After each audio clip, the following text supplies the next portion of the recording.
You and Hannah just celebrated 6 years of marriage in July.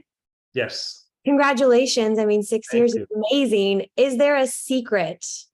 Oh man. Is there a secret? Man, I don't know if there's a secret. I mean, we've had a lot go on. 6 years. We got 3 kids under 5 years old. I lived in Tampa for 20 plus years. Shortly after we got married, we moved to Miami. I had a career change. And then, she signed up for me being retired. And ultimately, I don't think I'll ever retire because you're always doing something. So I think it's just finding time for the two of you. 3 kids under 5. What are your mornings like? Let me tell you something. You talk about an athletic brand. I'm chasing them around. So this is a perfect time to start a new athletic brand. But the mornings are early. I don't sleep much to begin with, but getting them up. They're not in school right now, but dropping them off at school, picking them up, tennis lessons, ballet lessons. I'm getting my nails painted, the makeup on my face, dresses now. So there's a whole other side to me.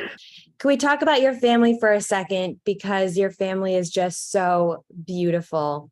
Do your kids get who dad is? Do they understand the concepts of fame?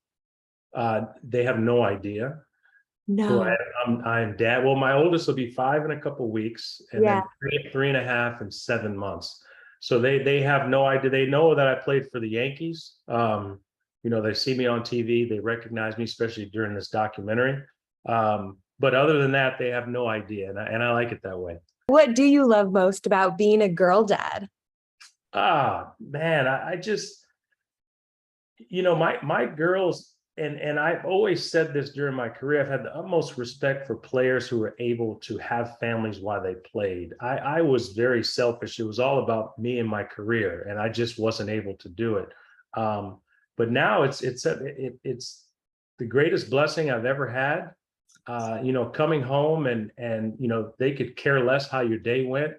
Most days they're happy to see you, Yeah. which is a good thing most days. Yeah, and I've heard that changes as they get a little bit older.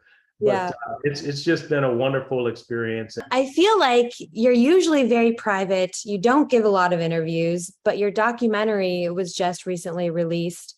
Why was now the time to kind of tell your story and the story of the captain? Well, I would say I do give a lot of interviews because I had to give a lot of interviews every single day for 20 years. So I do give a lot of interviews. About sports, yes. Yeah. But not necessarily about your, the inner stuff. Yeah, well, I always looked at it as, I didn't want any distractions while I was playing. My job, my profession came first, and I just looked at all the other stuff as outside noise, and I just wanted to limit that. So it was by design, and I think we get into that, throughout the documentary is the idea came of the documentary because I wanted to film the potential Hall of Fame call that I was going to get to be inducted. And then it turned into I wanted to film the induction ceremony because I wanted to share it with my girls when they got older. And then it was, look, I have never really throughout my career had a chance to reflect on my career. It was always what's next. And so this really gave me a chance to look back and give my perspective at the time, how I handled things, why I did things the way I chose to do it. And then also as you get later in the documentary, how I look at things now. I love the name of this brand, Greatness Wins. Kind of talk about the name and how this all came to be. Yeah, I first connected with Chris Riccobono, who started UNTUCKit about maybe a year and a half ago.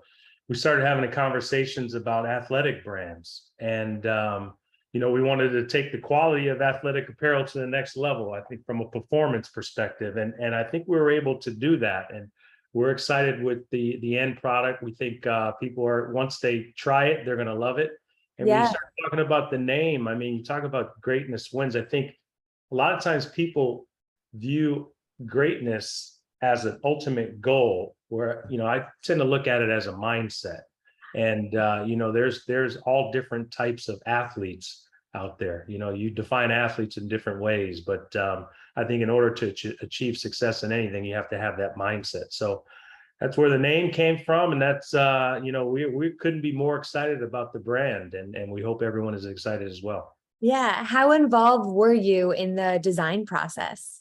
Very involved, Really? very involved. And I like it that way. I've been fortunate throughout my career to work with a few brands. Mhm. And, I think you learn a lot, through my 20 plus years of playing professionally. And there's things you like, but there's ultimately things that you'd like to do a little bit different. So when we sit down and we talk about the new seasons, and we sit down and talk about what we like, what we don't like. And more importantly, I think, one of our strengths are going to be listening to the consumer and Mm. what they like. And that's evolves over time. Thank you for watching. If you want more extra, hit the subscribe button and the bell so you'll never miss a video.